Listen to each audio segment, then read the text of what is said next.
wabarakatuh. Ketemu kembali dengan saya Ririn Wahyu Hidayati. Pada kesempatan kali ini kita akan membahas kelanjutan terkait dengan manajemen kebencanaan. Ya, materi sebelumnya telah disampaikan bagaimana manajemen kebencanaan dengan dasar dari keluarga, ya, komunitas begitu. Nah, untuk kesempatan kali ini kita nanti akan membahas manajemen kebencanaan dari segi Badan Nasional Penanggulangan Bencana. Ya, materi ini saya kutip dari perundang-undangan terkait dengan penatalaksanaan kebencanaan. Oke, di sini sudah tampil ada beberapa gambar ya, ada gambar A, B, C, dan D. Saya kasih waktu 15 detik. Kira-kira dari poin A, B, C, dan D manakah yang disebut sebagai bencana? Ya, cukup? Simpan jawaban Anda, dan sebelum Anda menjawab, kita simak terlebih dahulu bagaimana penjelasan tentang bencana.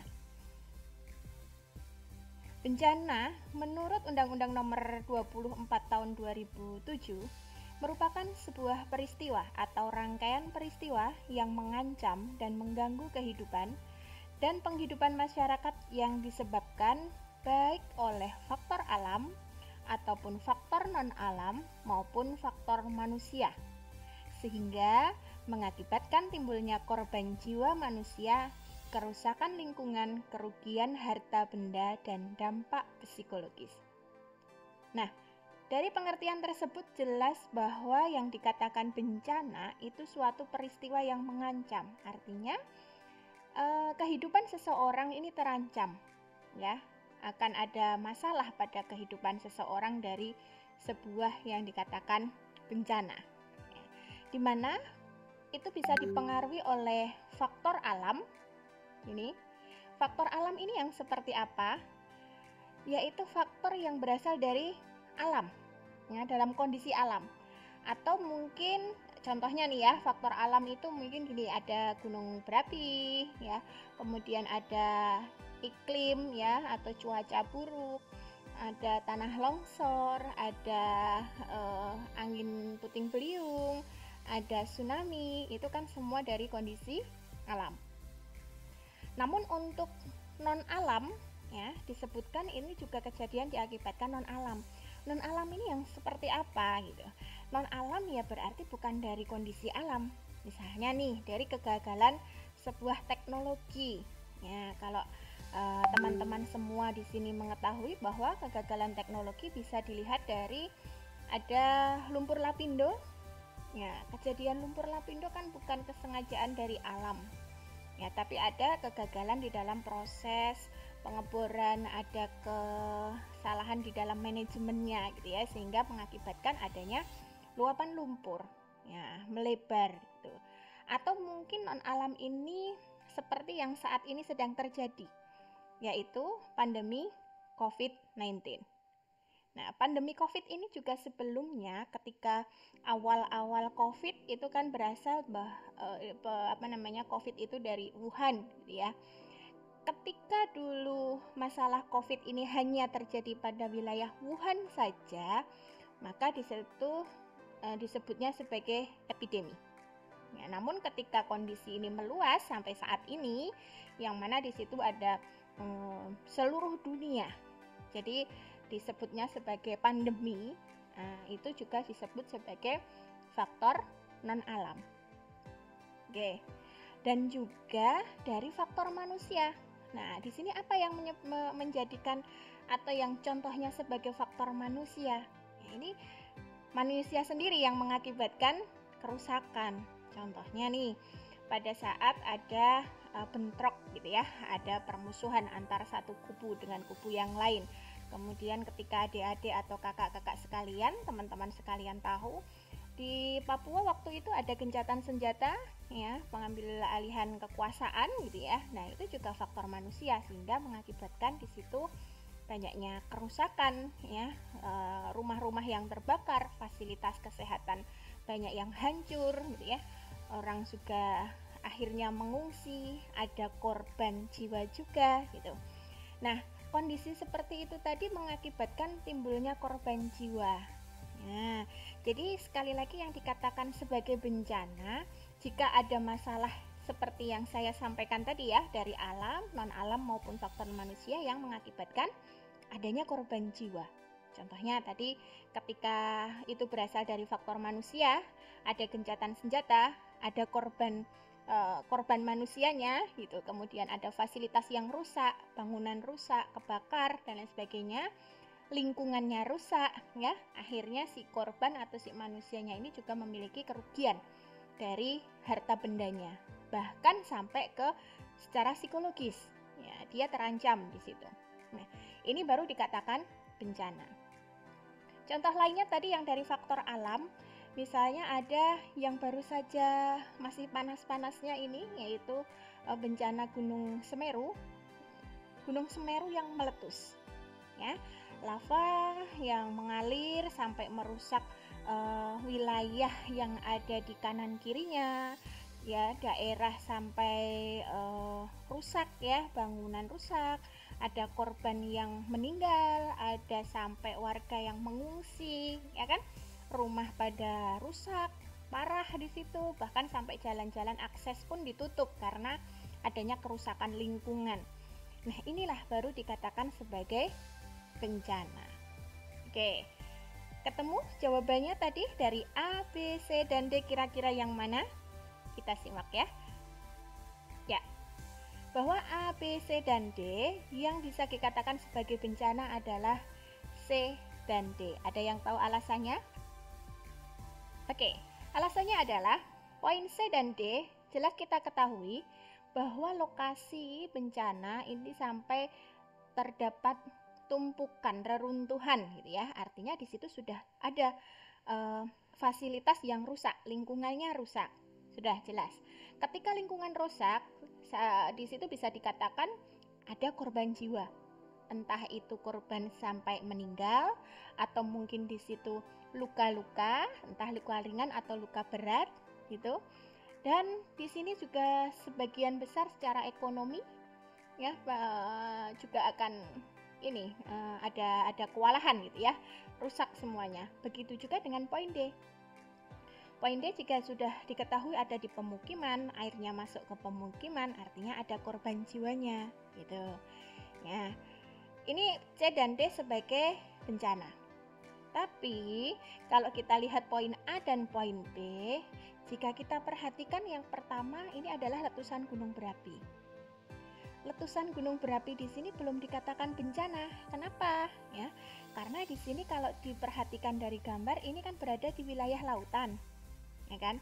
Dimungkinkan di sini tidak ada korban jiwa manusianya, ya. Walaupun ada letupan berkali-kali, ada goncangan berkali-kali jika di situ gunung meletus tanpa mengakibatkan gitu ya korban jiwa, korban manusianya, kerusakan rumah, kerusakan bangunan, bahkan sampai ekonomi hancur seperti yang poin C ini tadi gitu ya. Itu belum dikatakan sebagai bencana. Tapi di sini adalah situasi alam.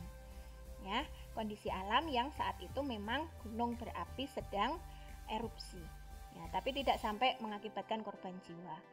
Begitu juga dengan poin B. Nah, ini bisa dilihat bahwa air laut yang pasang, air laut yang naik ke permukaan, ke daratan, tapi di wilayah daratan di sini tidak ditemukan adanya pemukiman. Sehingga bisa saja diartikan kondisi lingkungan ini tidak dalam kondisi yang rusak parah, tidak ada korban jiwa gitu ya. Jadi di sini bisa dikatakan kenaikan air laut atau air pasang ini bukan sebagai bencana. Namun ketika nanti berbeda cerita, ketika air laut ini pasang menjadi sebuah tsunami ya, dengan melibatkan kondisi lingkungan rusak parah ya, banyak korban jiwa. Nah, ini baru dikatakan sebagai bencana. Oke. Next. Ini penjelasannya. Di awal pada saat pengertian sudah saya sampaikan bahwa bencana itu ada dari alam, ada non-alam dan ada sosial. Ternyata seluruh jenis bencana tersebut itu juga sudah tertuang di dalam Undang-Undang Nomor 24 Tahun 2007. Ada bencana alam gitu ya, ada bencana non-alam dan bencana sosial seperti yang sudah saya sampaikan tadi. Kita lanjutkan. Untuk penanggulangan bencana sendiri, ini sebenarnya baru ada peraturan ya, yang Undang-Undang Nomor 24 itu tadi baru ada sejak tahun 2007. Sebelum tahun 2007 seperti apa? Sebelum tahun 2007 itu sebenarnya belum ada yang namanya undang-undang tentang penanggulangan bencana.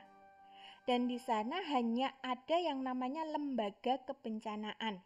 Biasanya hanya ada yang kita sebut Bakornas ya, Badan Koordinasi Nasional, itu yang untuk melihat seperti apa kondisi sedang terjadi apa, dan di situ menitik beratkan penanggulangan bencana ini dengan bagaimana meresponnya gitu ya ketika terjadi bencana. Sehingga pada saat sebelum tahun 2007 itu tadi sangat banyak resiko atau dampak dari tidak adanya hukum di dalam penanggulangan bencana ini.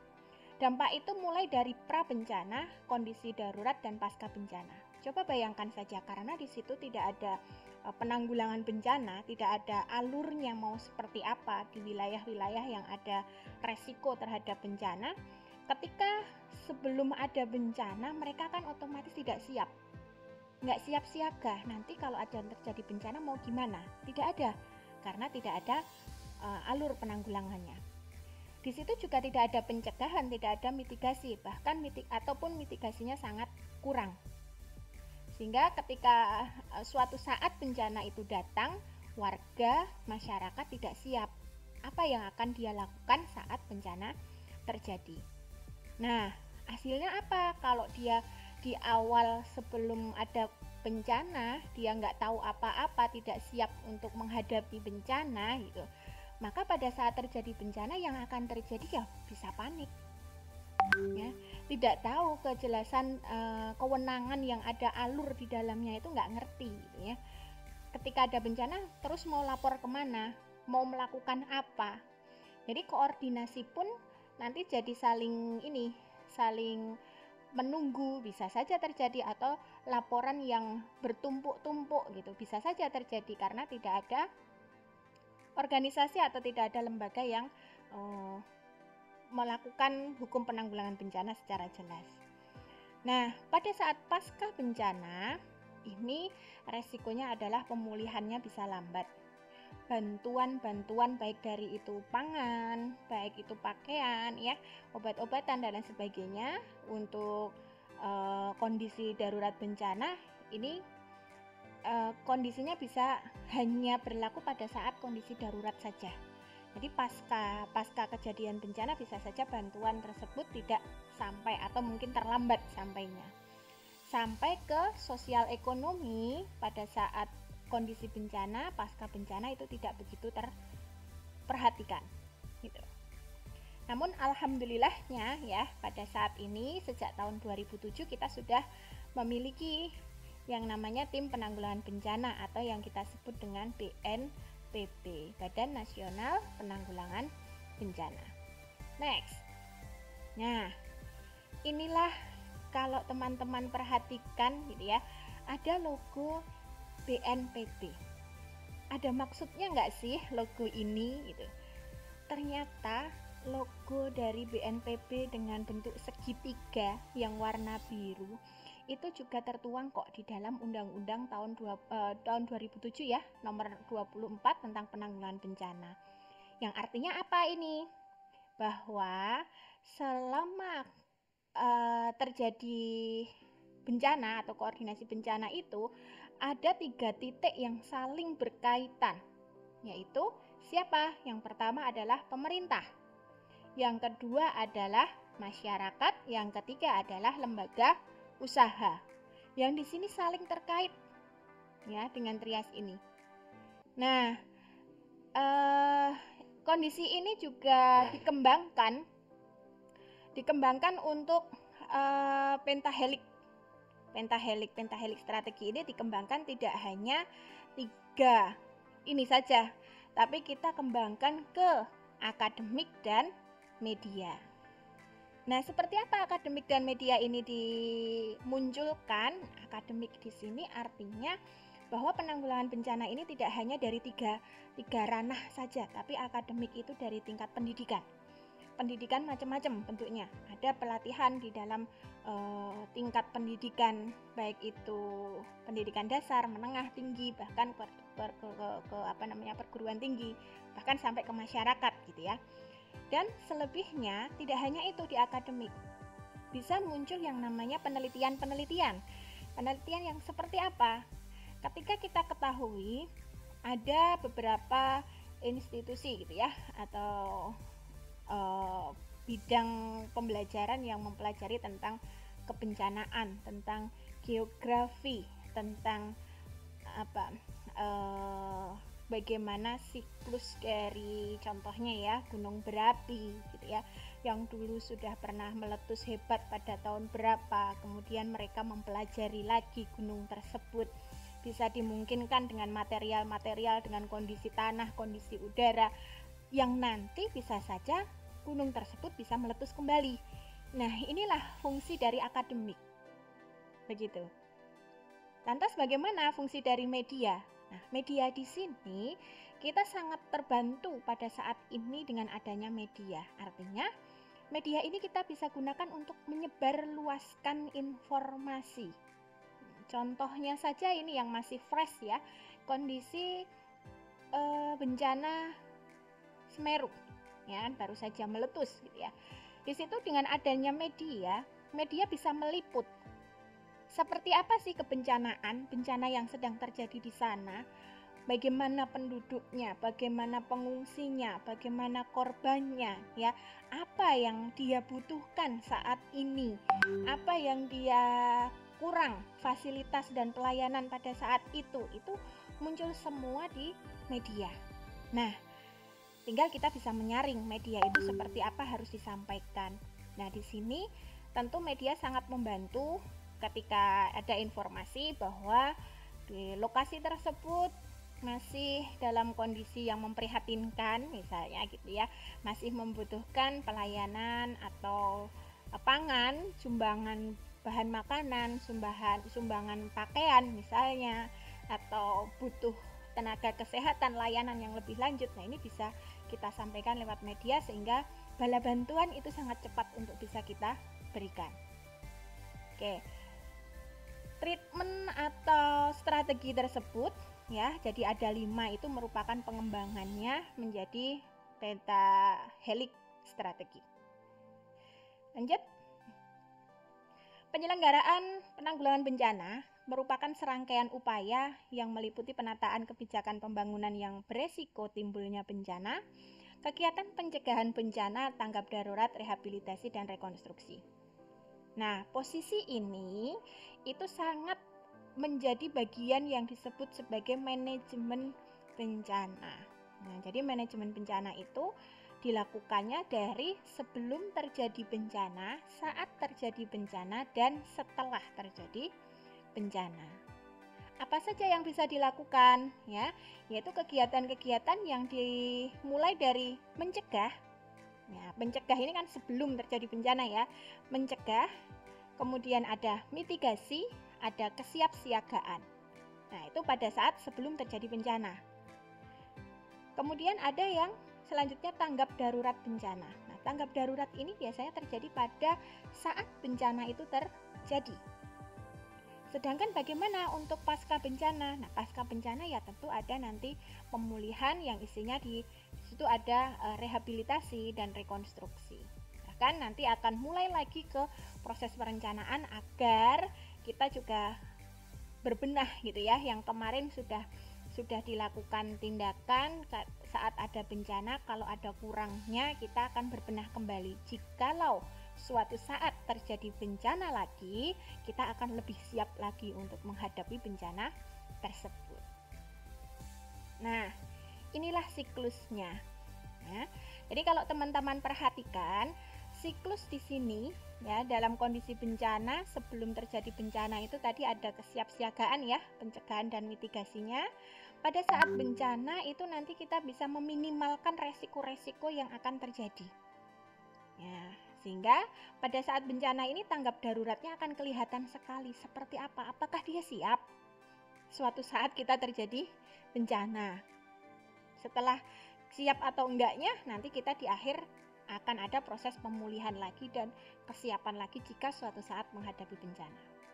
Ketika kita perhatikan dalam bagian sebelah kanan, di sini ada 3 bagian, prabencana, tanggap darurat, dan pasca bencana. Prabencana, apa yang dilakukan? Ya, prabencana di sini ada pencegahan dan mitigasi. Lebih besar porsinya dibandingkan kesiapsiagaan. Kenapa seperti itu? Karena yang namanya pencegahan itu tentu bisa digunakan sebelum mereka siap. Jadi kita bekali dulu tuh. Kita cegah dulu gimana caranya agar tidak beresiko mengalami bencana. Ya, misalnya di situ ada tidak membuang sampah sembarangan, tidak melakukan membuka lahan pertanian dengan cara membakar hutan misalnya. Itu kan pencegahan agar tidak terjadi bencana. Oke, baru sampai ke mitigasi. Di mitigasi itu kita akan mencari melihat seperti apa di ketanggapan tersebut, pencegahan agar tidak terjadi bencananya. Biasanya di sini ada 2 jenis mitigasi nanti. Mitigasi secara struktural dan non-struktur.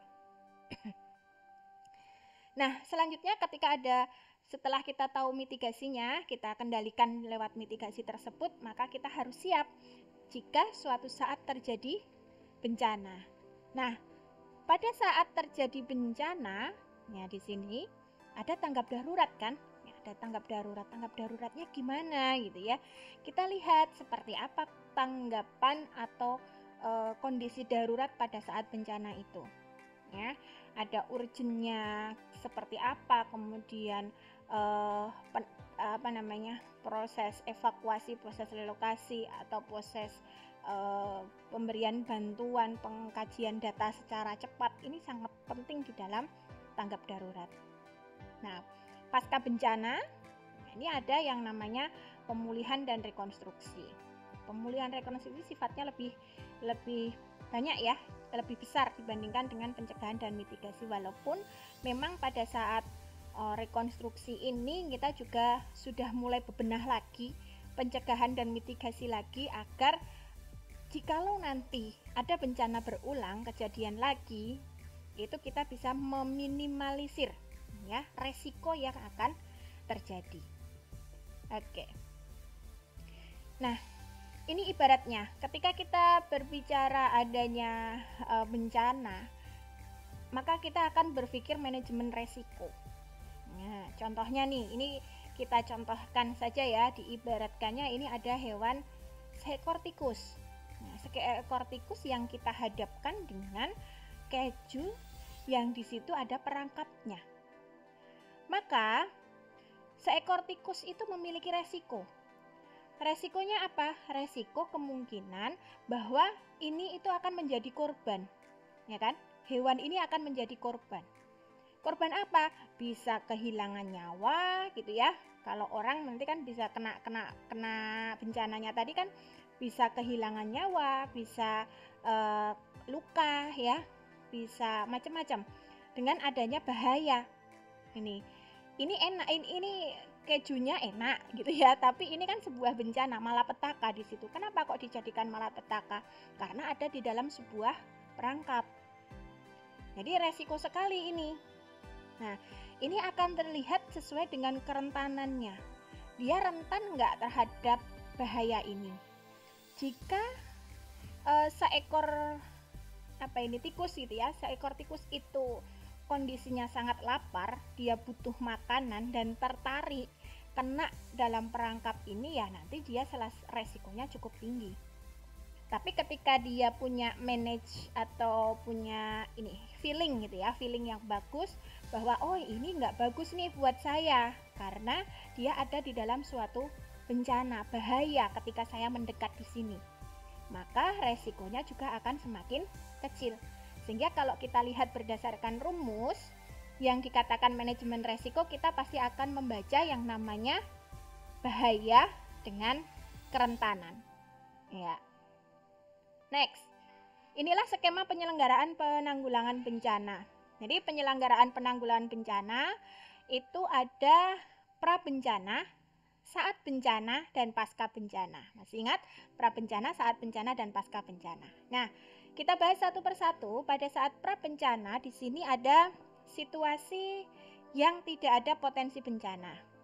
Yang kedua, ada situasi pada saat wilayah tersebut memiliki potensi bencana. Ketika wilayah itu tidak ada potensi bencana, ya tadi ada perencanaan ya, perencanaan. Jadi perencanaan dan pencegahan itu ada pada situasi yang tidak ada potensi bencana. Di situ bisa dilatih ya, ada penelitian, hasilnya seperti apa nanti dilatihkan kepada warganya, kepada masyarakatnya. Kemudian ditata ruangnya, misalnya dibangun gorong-gorong, diperbaiki jalannya, diperbaiki penyerapannya. Terus ketika ada wilayah yang resiko ke gunung meletus misalnya ya, itu misalnya jalurnya ada jalur evakuasi, ditata di situ ya, sehingga pada saat nanti suatu saat jika ada kendala, padahal sebelumnya kan nggak pernah ada bencana gitu ya, jika suatu saat ada bencana kok tiba-tiba gunungnya meletus, dimungkinkan wilayah situ bisa terdampak gitu ya. Nah, tempat itu sudah punya ini strateginya, sudah punya solusinya mau kemana nanti gitu. Berbeda dengan situasi atau wilayah yang dia memang memiliki potensi bencana. Maka di dalam yang punya potensi bencana, 3 poin ini yaitu mitigasi, kesiapsiagaan, dan peringatan dini ini harus sangat kuat untuk warganya. Nah, ini tidak lepas dari trias tadi ya, 3 tadi ya, ada pemerintah, ada masyarakat, dan ada lembaga. Itu juga akan terkait di sini. Nah, bagaimana jika penyelenggaraan bencana itu terjadi saat bencana? Nah, pada saat terjadi bencana, kita harus cepat, yaitu mengkaji. Pengkajian cepat. Kita harus tanggap. Kita harus segera melakukan penyelamatan dan evakuasi. Kita harus segera memenuhi kebutuhan dasar dari para korban. Kita harus segera memberikan perlindungan dan harus segera memulihkan. Nah, ini bisa dilakukan segera gitu ya. Pada saat kita punya suatu payung yang sudah mengatur bagaimana jika suatu bencana terjadi dalam suatu wilayah. Artinya kita sudah ada pencegahan, ada mitigasi, kesiapan, peringatan dini. Itu nanti akan saat terjadi bencana bisa sangat diminimalisir resiko-resiko yang akan terjadi. Begitu. Yang ketiga di sini ada pasca bencana. Pasca bencana ada 2, yaitu ada tahap rehabilitasi dan ada tahap rekonstruksi. Tahap rehabilitasi dan rekonstruksi ini tidak semudah yang kita bayangkan dan tidak dalam waktu yang sangat singkat. Ini waktunya cukup lama. Jadi untuk rehabilitasi dan rekonstruksi ini bisa dari sarana prasarananya, dari ekonominya ya, dari keamanan dan ketertiban, dari kondisi lingkungannya gitu ya. Itu sangat mempengaruhi. Oke. Terus kita lanjut. Ini, kegiatan-kegiatan manajemen bencana. Nah, ada ya di sini, ada pencegahan, mitigasi, kesiapsiagaan tadi, kemudian ada peringatan dini. Di sini semuanya menjadi bagian dari pra bencana. Nah, yang merah tanggap darurat, bantuan dan pemulihan ini pada kondisi darurat, sedangkan rehabilitasi dan rekonstruksi itu pada pasca. Oke, kita lihat ya satu persatu. Pencegahan atau prevention. Gimana sih pencegahan? Ini yang seperti saya sampaikan tadi ya, lokasi yang memang dia tidak rawan akan bencana, bisa saja di situ kita peringatkan segera kemungkinan kepada masyarakat, kemungkinan yang terjadi bencana di suatu tempat.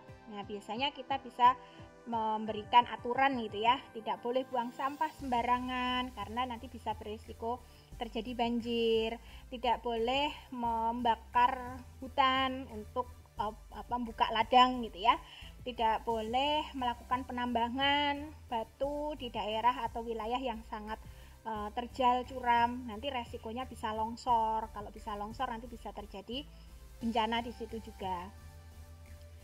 Next, yang kedua itu ada mitigasi. Masih ingat mitigasi ada di dalam proses jika lokasi memang punya resiko bencana.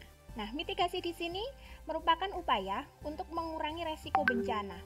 Nah, penanggulangannya baik secara fisik maupun non fisik atau struktural maupun non struktural. Nah, contohnya di sini nih.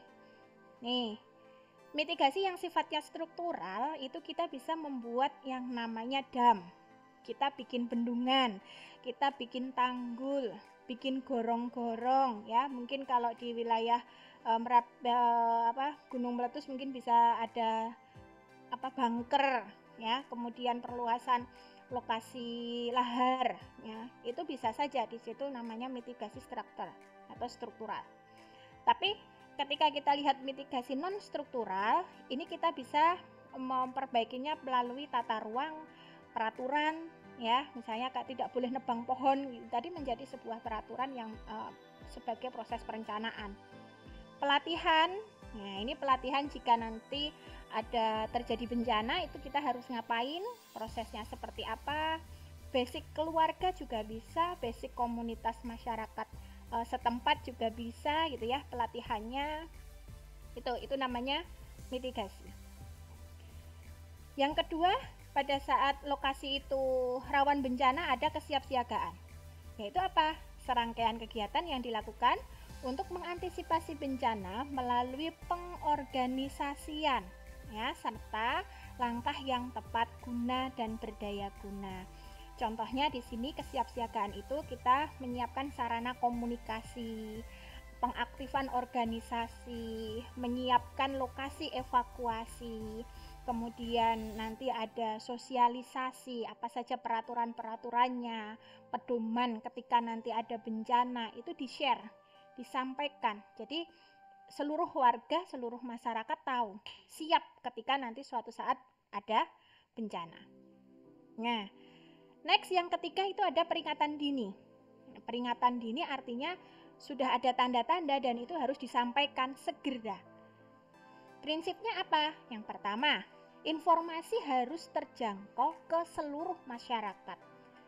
Masyarakat harus segera bisa menanggapi apa instruksi tersebut. Instruksi yang disampaikan itu juga harus tegas, tidak bingung ya, tidak bikin orang itu jadi bingung. Ya, dan itu informasi berasal dari pusat atau dari organisasi resmi. Contohnya nih, pada saat Merapi mau meletus gitu ya, kan ada BNPB yang menyampaikan bahwa gunung berapi saat ini sedang dalam level sekian ya, siaga atau yang kondisinya kalau dia sudah siap untuk meletus gitu ya. Nah, kondisi tersebut dari BNPB menyampaikan misalnya di situ lokasi dengan radius sekian kilometer harus segera diungsikan. Nah, ini harus segera ditanggapi di situ. Tidak perlu menunggu yang ini dari juru wilayahnya belum menyiapkan, belum menyampaikan, belum perlu untuk mengungsi. Ya, prediksi dengan kondisi, makanya kalau kita lihat ada dari informasi yang resmi kita harus perhatikan, kita harus siap di situ. Kalau misalnya masih belum siap ya nanti resikonya akan lebih besar ya. Oke. Nah, ini poin yang ketiga yaitu ketika terjadi darurat bencana. Yang dilakukan harus satu, tanggap darurat, responsif atau responnya harus cepat ya, yaitu upaya yang dilakukan segera pada saat kejadian bencana. Agar apa? Agar resiko yang ditimbulkan pada saat bencana tersebut terjadi itu akan sangat sedikit. Korbannya bisa diminimalkan ya, jumlah kerugian bisa kita kurangi, kehilangan benda-benda yang penting itu bisa kita kurangi gitu ya. Kemudian pada saat itu kita bisa mengurangi evakuasi ya, bukan mengurangi korban gitu dengan melakukan evakuasi atau mengungsikan mereka. Begitu.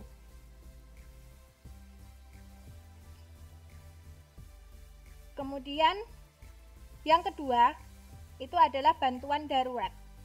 Bantuan darurat ini seperti apa? Upaya untuk memberikan bantuan berkaitan dengan pemenuhan kebutuhan dasar. Nah, dikasih bantuan tuh, orang yang kena darurat bencana, pasti dia nggak bakalan bisa tuh mikir, saya harus beli makan, saya harus beli baju, saya harus, nggak bisa mikir mereka karena sudah sedang terjadi bencana. Maka di sini ada yang namanya bantuan darurat. Bantuan darurat bisa dari pangan, sandang, tempat tinggal, kebersihan, kesehatan, sanitasi. Nah, untuk pangan sendiri ini macam-macam ya, karena kita nanti ada stepnya ketika ada di dalam darurat bencana. Ada fase 1, fase 2 gitu ya, dan fase rehabilitasi itu ada sendiri-sendiri. Ketika nanti orang sedang segera sesaat setelah bencana terjadi, kita belum bisa yang namanya mau langsung bangun dapur umum. Di situ pasti pangan-pangan yang siap konsumsi, ya, siap dimakan. Bisa dikasih roti, kasih sereal, kasih crackers misalnya ya, mie. Itu siap-siap saja yang mudah banget untuk dikonsumsi. Itu dulu yang penting agar dia bisa bertahan hidup. Nah, pada saat kondisi seperti inilah yang paling penting adalah pengkajian darurat. Nah, pengkajian di sini seperti apa sih? Seberat apa sih daruratnya? Siapa yang butuh bantuan segera? Kelompok mana? Apakah di situ ada kelompok ibu hamil? Apakah di situ ada kelompok lansia?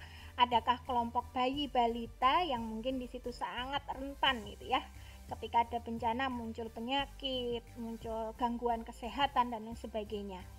Kita lihat kondisinya saat itu seperti apa. Nah, mereka bisa mendapatkan sumber langsung yang tersedia di wilayah mereka tuh apa? Jika nanti di situ tidak ada sumber yang tersedia, mau nggak mau kita harus segera memberikan penanganan di situ. Ada kesenjangan apa antara sumber yang tersedia tersebut ya di wilayah tersebut dengan kebutuhannya? Misalnya nih di wilayahnya banjir gitu ya. Di situ ada kesenjangan apa? Misalnya ada sumber air, tapi kan banjir.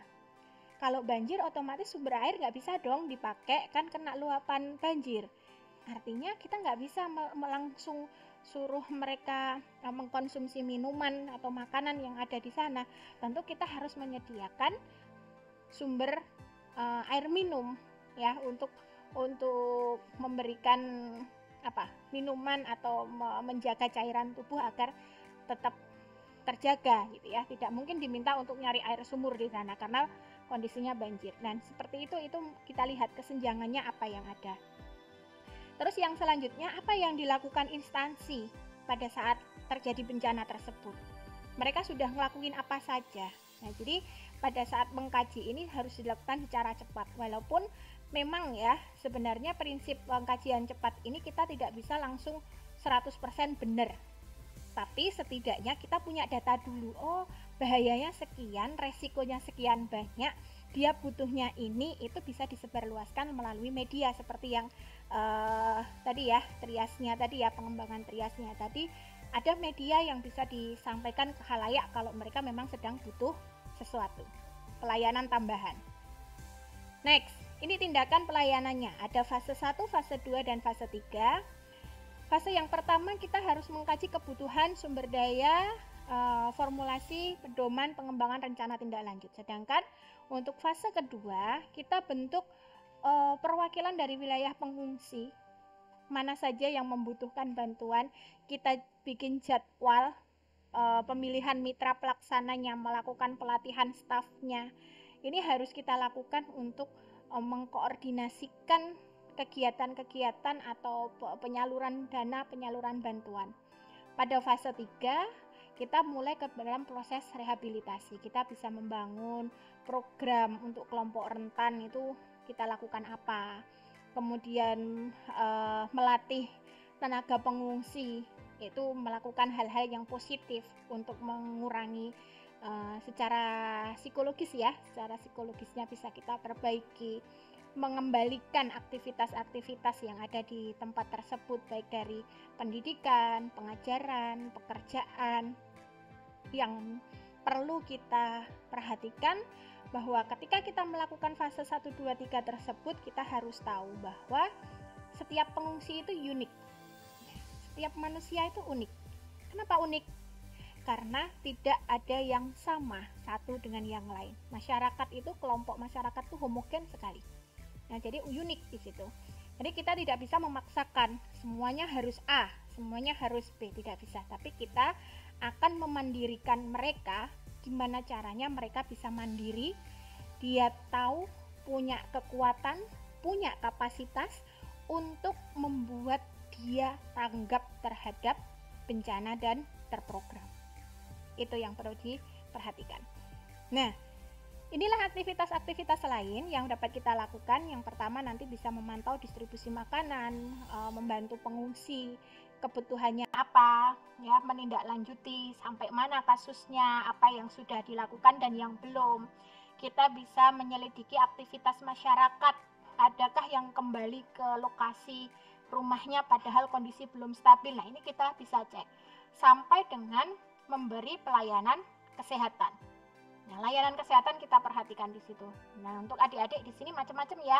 Ada dari kebidanan mungkin ya, di situ bisa kita memberikan layanan pada ibu hamil, pada bayi, balita, ya, tumbuh kembang anak, itu bisa kita berikan. Nah, ada juga poin yang terakhir pasca bencana, rehabilitasi dan rekonstruksi. Masih diingat bahwa rehabilitasi dan rekonstruksi ini jangkanya tidak sebentar. Di sini lebih banyak ke jangka menengah dan jangka panjang.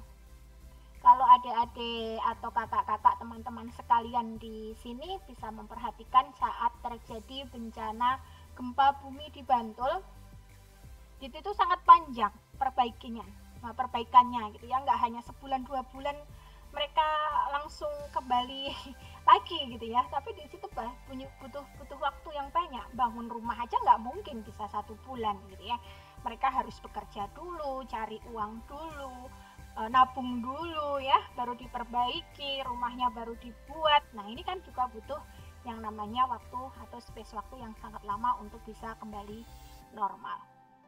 Oke, terakhir ya, filosofi penanggulangan bencana yang bisa kita pegang di sini. Yang pertama adalah jauhkan bencana dari masyarakat. Artinya apa? Kita bisa melakukan yang namanya mitigasi, ya, penanggulangan bencana dengan mitigasi, dengan kita membuat baik secara fisik maupun struktural maupun non struktural itu tadi, kita bisa jauhkan bencana dari masyarakat. Yang kedua, jauhkan masyarakat dari bencana. Ya, sekilas sama ya, tinggal dibalik ya. Menjauhkan bencana dari masyarakat. Yang kedua, jauhkan masyarakat dari bencana. Artinya, perbedaannya di sini menjauhkan masyarakat dari bencana. Masyarakat kita harus segera pindahkan. Kita segera relokasikan kondisi bencana tersebut, yang artinya agar masyarakat tidak berdampak pada resiko, artinya kita ungsikan. Nah, poin yang ketiga, filosofi penanggulangan bencana yang paling bisa kita lakukan ketika kita memang sudah selalu bersanding dengan kondisi atau lingkungan bencana, yaitu kita harus hidup berdampingan ya, hidup harmonis dengan kondisi bencana. Nah, artinya apa? Masyarakat nih, ketika kita memang sudah tahu mereka sudah berada dalam lingkup wilayah yang beresiko bencana, mereka akan secara mandiri akan tahu, memperhatikan dirinya, memperhatikan kondisi alam ya, sedang seperti apa sih alam ini. Contohnya ketika ada di Merapi gitu. Di Merapi kalau misalnya baru tanda seperti ini, mereka masih aman kok, ini belum akan terjadi bahaya besar. Ini sudah menyatu ya, dan kondisi harmonis ini ketika kita sudah menyatu dengan alam, sudah tahu kondisi dari alam, kita bisa belajar di situ. Gitu. Ya. Oke, itu materi dari saya. Terima kasih atas waktu dan perhatiannya. Assalamualaikum warahmatullahi wabarakatuh.